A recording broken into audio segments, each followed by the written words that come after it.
hello ළමයි ඔයාලට කොහොමද? ඉතින් ගොඩ කාලයකට පස්සේ ඔන්න vlog එකක් අරගෙන ආවා. ඔක්කොටම කලින් මට ඔයාලා හැමෝටම සුබම සුබ අලුත් අවුරුද්දක් වෙන්න කියලා විශ් කරන්න ඕනේ. ඉතින් ඔයාලගේ හිතේ තියෙන සියලුම බලාපොරොත්තු ඒ විදිහටම ඉෂ්ට වෙන්න කියලා මම ප්‍රාර්ථනා කරනවා. ඔන්න ඉතින් අද අපි මේ යන්නේ ටොරොන්ටෝ වල තිබ්බ අවුරුදු උත්සවයට. දවස් 18 වෙනි සිකුරාදා 18 වෙනිදා සිකුරාදා දවසක් කොහොම හරි අපි යන්න ගද්දි නම් හයියෙන්ම වහින්න ගත්තා. මේ එදා ඉතින් කොහොම හරි අපි දැන් මේ යද්දි වෙලාව 12:00ට විතර ඇති ඉවෙන්ට් එක පටන් ගන්න තිබ්බ එකට. හැබැයි ඉතින් අපි එක වෙඩි එතනට ගියාට ඉවෙන්ට් එක පටන් ගද්දි 2 විතර වුණා. මොකද එතන මාර ක්‍රවුඩ් එකක් හිටියා. ඉතින් ඔන්න ඔහම ඇතුළට යද්දිම අපිට බෑන්ඩ් එකක් හම්බුණා. ඉතින් බෑන්ඩ් එකත් අරගෙන ඊට පස්සේ අපි ගියා අපේ ප්‍රථම රාජකාරිය කරගන්න. ඉතින් දන්නවනේ මිරර් සෙල්ෆි ඉතින් ගෑල් ළමයින්ගේ නිකන් ඇඟේ ජීවිතයේ කොටසක් වගේ. ඇඟේ කොටස නෙමෙයි ජීවිතයේ කොටසක් වගේ. ඉතින් ඊට පස්සේ අපි ආවා කන්න. ඔන්න ඉතින් කිරිබතුයි කේකුයි තිබ්බා. ඒක කන්න අපි කෑම එකත් අරගෙන ඇතුළට ඇවිල්ලා වාඩි වුණා. බලන්නකෝ මම වගේ තව කට්ටිය ඉන්නවද කියලා මේ කේක් කෑල්ලේ වාටිය කන්නේ නැති ළමයි. මම නම් ළමයි කේක් කෑල්ලේ වාටි කන්න කැමති නැහැ. ඔන්න ඉතින් අපි ආයේ පොඩ්ඩක් එළියට ආවා. මොකද ඉවෙන්ට් එක පටන් ගන්න පාටක් තිබ්බේ නැහැ. හැබැයි එළියට එද්දිම කට්ටිය ලෑස්ති වෙලා හිටියා පිළිගන්න ආරාධිතා මුත්තන්ව. ඉතින් අපි හැමම පොඩ්ඩක් උඩට ආවා. උඩට ඇවිල්ලා ෆොටෝස් ගත්තා. එක පොඩි විකාර ටිකක් කරලා ආයි පහලට යන්න තමයි හදන්නේ. ඉතින් බලාගෙන ඉන්න අද දවසේ මොකද වෙන්නේ කියලා. ඔන්න ඉතින් අපේ සම්ප්‍රදායට අනුව අපි ඉස්සලාම පොල් තෙල් පහන දැල්වලා ඉවෙන්ට් එක පටන් ගන්න තමයි යන්නේ. බලන්න ළමයි මාර ක්‍රවුඩ් එකක් හිටියා. විනාඩියක් රැඳීමු ඡායාරූපයකට අපි සියලු දෙනාම. ඔන්න ඉතින් මේ තියෙන්නේ අපේ ලංකාවේ ඉවෙන්ට් වල මගේ ආසම පාට් එක.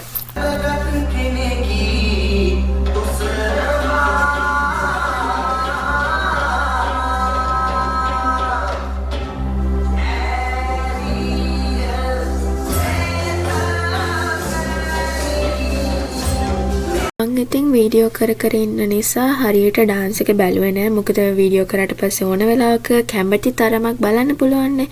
ඉතින් මම හැමම ෆෝන් එකත් උඩට උස්සගෙන මොකද මම මාරුස හින්දා මට වීඩියෝ කරන්නත් හරිම ලේසි සෙනග ඉන්න තැන්වල. මම පර්සනලි ආසයි මිනුරයියාගේ ඩාන්ස් වලට. ඉතින් මේ ඩාන්ස් එකත් මං හිතන්නේ මිනුරයියා තමයි කොරියෝග්‍රැෆි කරලා තියෙන්නේ.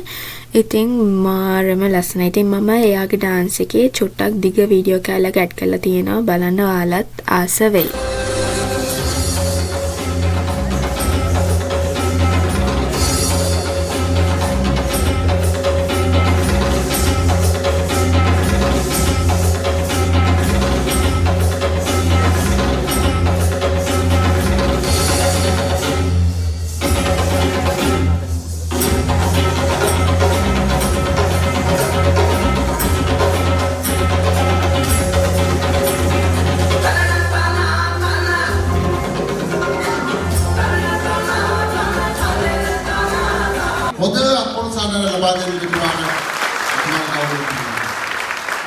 ඉතින් ක්‍රිකට් බලන අය නම් දන්නවා මේ කවුද කියලා. ඉතින් මම කියන්නේ මේ කවුද කියලා. මොකද හැමෝම වගේ දන්නවා. ඉතින් එයා තමයි අපේ අවුරුදු උත්සවයේ ආරාධිතා මුත්තා. ඔන්න කොහොම හරි ඊට පස්සේ ඇන්ටිලා අක්කලා ටික පොල් ගාන තරඟෙට බැස්සා. ඉතින් බලන්නකො පොල් ගෑවේ කවුද? ඒ උනට පොල් ගාලා මහන්සියට ඩ්‍රින්ක්ස් බොන්නේ කවුද කියලා. ඊට පස්සේ ඇන්ටිලා අක්කලාට නොදැවිනි අංකල්ලා අයියලා ටිකත් පොල් ගාන්න බැස්සා. ඉතින් මේ දෙක තමයි ඉස්සලාම තිබ්බ ඉවෙන්ට් එක. ඒ හින්දා තමයි මගේ ගාව වීඩියෝස් කැලි තියෙන්නේ. ඊට පස්සේ තිබ්බ ගොඩක් තරඟ තිබ්බේ ස්ටේජ් එකෙන් පහළ. ඉතින් මට උස පිළිබඳ ප්‍රශ්නයක් තියෙන හින්දා මට ඒ දේවල් වීඩියෝ කරගන්න එහෙම පුළුවන් කමක් තිබුණේ නැහැ. ඊළඟට කට්ටිය රබන් ගහන්න යන්නේ. ඉතින් මේ රබන් ගහන එක මේ අවුරුදු උත්සවයේ මේ සම්පූර්ණ අවුරුදු උත්සවය ගත්තාම දැන් මේ රටවල් වල හැදුන වැටෙන ළමයින්ට ඒක හරිම ලොකු වටින දෙයක්. මොකද සමහර ළමයි දන්නේ නැහැ ලංකාවේ සම්ප්‍රදායික දේවල්, සිරිත් විරිත්, ලංකාවේ කල්චර් එක ගැන කිසිම දැනුමක් නැති ළමයි ඉන්නවා. ඉතින් ඒ වගේ ළමයින්ට ඉතින් මේ වගේ ඉවෙන්ට් එකකට ආවම පොඩි හරි at least මෙහෙම දේවල් වෙනවා නේද කියලා හරි තේරුම් ගන්න පුළුවන් නිසා මම හරි කැමතියි මේ වගේ දේවල් වලට. ඉතින් කට්ටිය ඉතින් එකතු වෙලා රබන් ගැහුවා. ඊට පස්සේ ආයේ පොඩ්ඩෝ ටිකක් සින්දු කියන්න ගත්තා.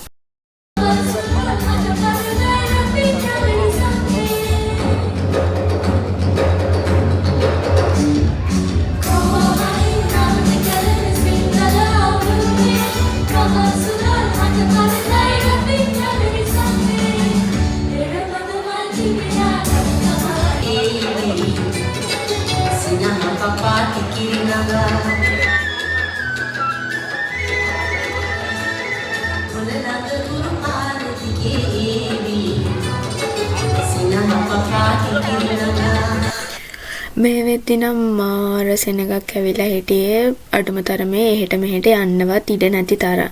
කොහොම හරි අපි ටිකකින් එළියට ආවා. ඉතින් ෆොටෝස් ගහන්න. දන්නවනේ ඉතින් මේ වගේ දවසක ෆොටෝස් නොගහ බෑ. මොකද මේ වගේ ඇඳුම් හැමදාම අඳින්නේ නැහනේ අපි. අන්න ඊට පස්සේ අපි ෆොටෝ ගහද්දි අපිට හම්බුණා එක ළඟ වාඩි වෙලා හිටපු පිළිමෙකුයි ඇත්ත මිනිස්සෙකුයි. හැබැයි දෙන්නම එකම වගේ තමයි වාඩි වෙලා හිටියේ.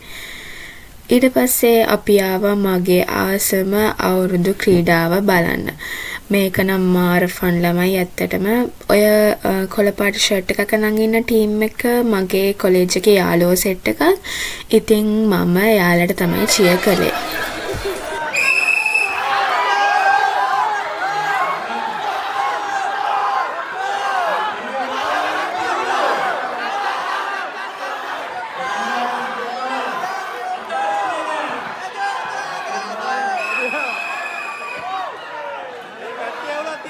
ඔන්න ඊට පස්සේ අපි ආයේ එළියට ආවා පොඩ්ඩක්.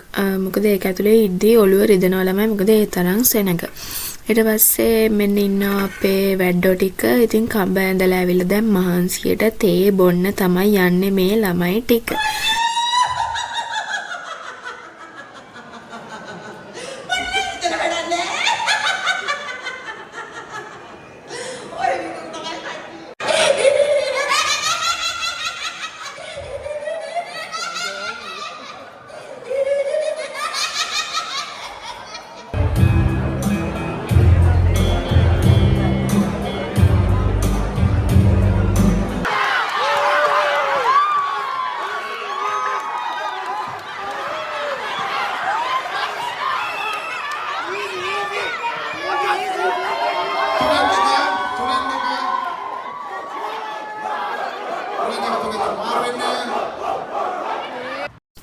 ඔන්න ඉතින් ඔය අන්තිම කඹ ඇදීමෙන් පස්සේ කොහොම හරි 8 විතර උනේ හින්දා අපි එළියට ආවා ගෙදර යන්න කියලා හිතාගෙන. එතකොට මේ දැන් වෙලාව 8යි ළමයි වුණාට එච්චර කලවර නැහැ. කොහොම හරි යද්දි අපි හිතාගත්තා කොහේ හරි ගිහිලා කමු කියලා. අපි ඉතින් කෙලින්ම ගියා කොරියන් කන්න. ඉතින් හිතාගන්නකෝ ට්‍රැඩිෂනල් අඳගෙන කොරියන් කන්න තමයි ගියේ.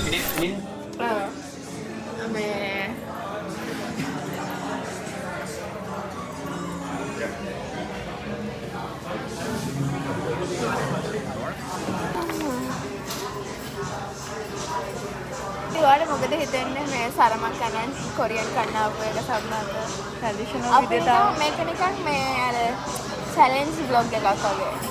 අර සිංහල විදියට අඳගෙන ගිහිල්ලා කොරියන් කන්න ඕනේ ඒ වගේ.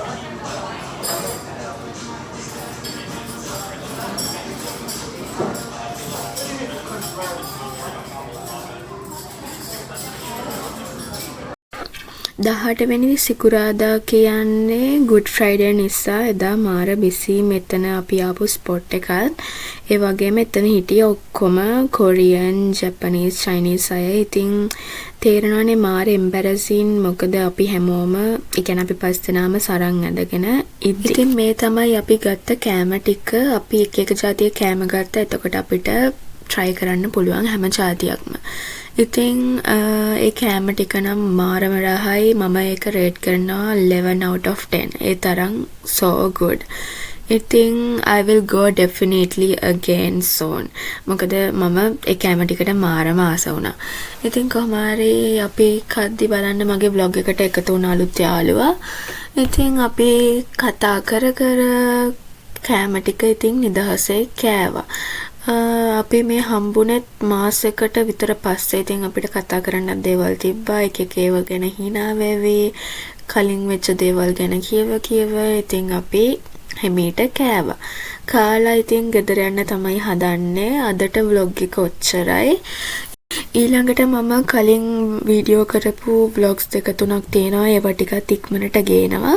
ඉතින් ලබන මාසේ vlog series එකක් ගේන්න මං හිතන් ඉන්නවා. ඉතින් keep in touch. ඉතින් අදට ගිහින් එන්නම්. ඔයාලා හැමෝම සතුටින් පරිස්සමෙන් ඉන්න. bye bye.